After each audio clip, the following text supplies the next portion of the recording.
si vous êtes fan de la chanteuse Maria Carey, mais moi, c'est une de mes chanteuses préférées. Malheureusement, elle a perdu le même jour, en un week-end, sa mère et sa sœur. C'est complètement fou. Et pourquoi il y a eu beaucoup de réactions très controversées, c'est que Maria Carey s'est exprimée dans un message profondément émouvant et profond sur sa mère et la peine qu'elle éprouvait d'avoir perdu celle qui lui a donné la vie, mais elle n'a pas émis grand-chose sur sa sœur. Ce qui en fait est normal, car depuis de très longues années, ça ne marchait pas avec sa sœur. Leur relation était complètement conflictuelle, dysfonctionnelle, également avec la mère, mais elle-même étant devenue mère de jumeaux, avait peut-être plus de recul sur son histoire, qu'elle a certainement dû travailler par ailleurs avec un spécialiste. Et pour le coup, elle a parfaitement compris que sa mère, en tout cas c'est ce qu'elle dit, a fait de son mieux. En effet, sa mère était une coach vocale et une chanteuse d'opéra euh, dont la formation avait été faite à Juilliard. Elle s'était mise en couple à une époque où c'était très peu fréquent avec un homme noir. Et bien évidemment, ils ont été victimes de plein de stigmatisations, préjugés raciaux, etc. C'était une pression qui n'était pas évidente. Par conséquent, ils ont vécu énormément de violences, de maltraitance. Et sa sœur aînée et son frère ont été complètement, comme elle dit, endommagés par cela. Tant et si bien que ils se sont un peu vengés sur Maria, qui était la petite dernière, probablement parce qu'ils avaient peut-être le sentiment qu'elle avait peut-être la vie facile ou qu'elle était peut-être plus privilégiée parce que les parents ont divorcé lorsqu'ils avaient 3 ans. Alors sa sœur, pour la petite histoire, n'a pas eu le même succès que Maria Carey. En effet, bah, la mère a tout de suite vu que c'était Maria qui avait le talent.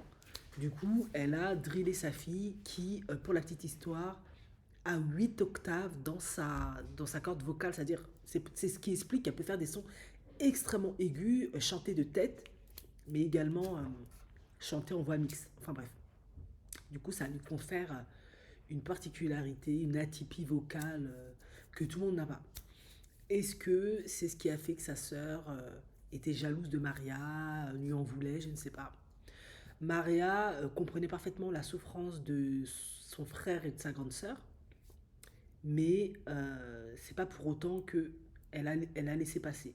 Parce que sa sœur, Alison, depuis de nombreuses années, se battait avec la toxicomanie, plein de rechutes, c'était compliqué. Maria a essayé de l'aider plusieurs fois, mais c'était toujours compliqué. Et d'ailleurs, la dernière fois qu'elle avait demandé à l'aide à Maria à travers d'un journal qui s'appelait Daily quelque chose, bon bref, eh bien Maria n'avait pas répondu parce que c'était la énième peut-être tentative de manipulation de Maria ou de profiter d'elle ou de son image pour soutirer de l'argent. En effet, les personnes qui sont en proie avec des addictions, parfois c'est un peu compliqué. D'autant plus que pour la petite anecdote, Maria avait vécu un trauma extrêmement violent de la part de sa sœur. Bah, Étant issue d'une famille dysfonctionnelle où il y avait plein de problèmes, où c'était très compliqué, le grand frère et la grande sœur euh, ayant eux-mêmes été maltraités, abusés, se sont vengés sur Maria. Et visiblement, Allison, et ça je ne le savais pas du tout, c'est ce que j'ai découvert récemment, avait tenté de vendre Maria Carey à un proxénète. En effet, Maria raconte, de ce que j'ai compris, que sa sœur lui aurait fait voir quelque chose pour qu'elle soit plus ou moins inconsciente ou docile pour la vendre à l'âge de 12 ans à un proxénète. Très certainement pour gagner de l'argent, pour faire quelque chose de douteux avec ou pour consommer, je ne sais pas. Du coup, vous vous doutez bien qu'avec tout ça, c'est extrêmement difficile de renouer des liens harmonieux entre frères et sœurs. Maria a également dit que finalement, ils ne se connaissaient pas vraiment. Il y avait tellement de problèmes, tellement de traumas, tellement de blessures. Chacun a évolué, s'est battu un peu de son côté du mieux qu'il pouvait. Du coup, c'est vraiment une histoire familiale extrêmement tragique, douloureuse.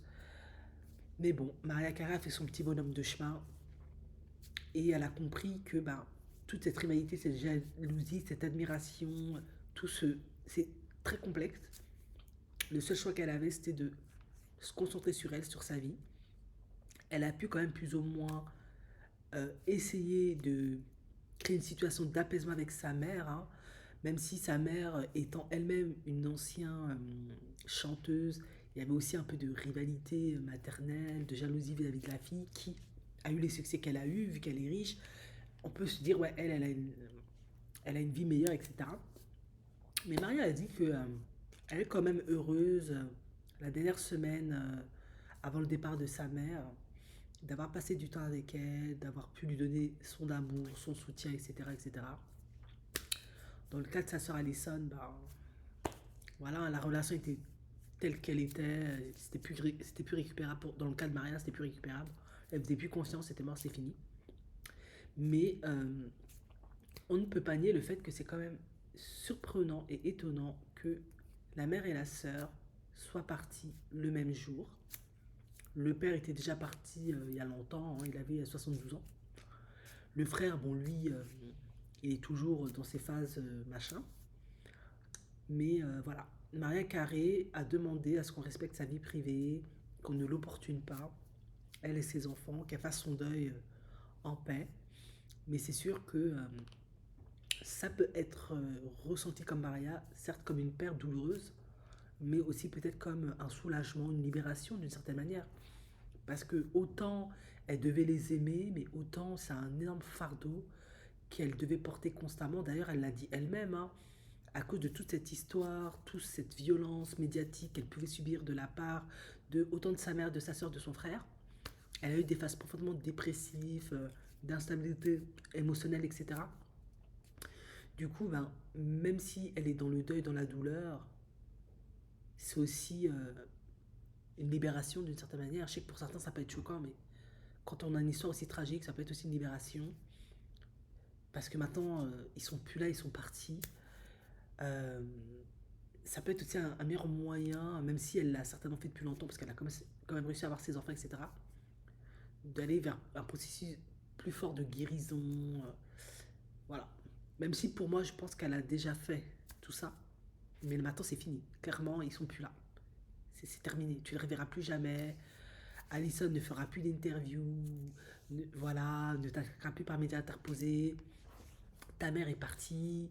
Elle te fera plus des attaques dévalorisantes ou de la concurrence déplacée, etc. Enfin bref, moi c'est comme ça que je vois les choses. Donc ben voilà quoi. Courage à Maria, j'espère que ça va aller. Mais elle est forte, elle en a vu des vertes et des pas mûres, donc je pense que ça va aller.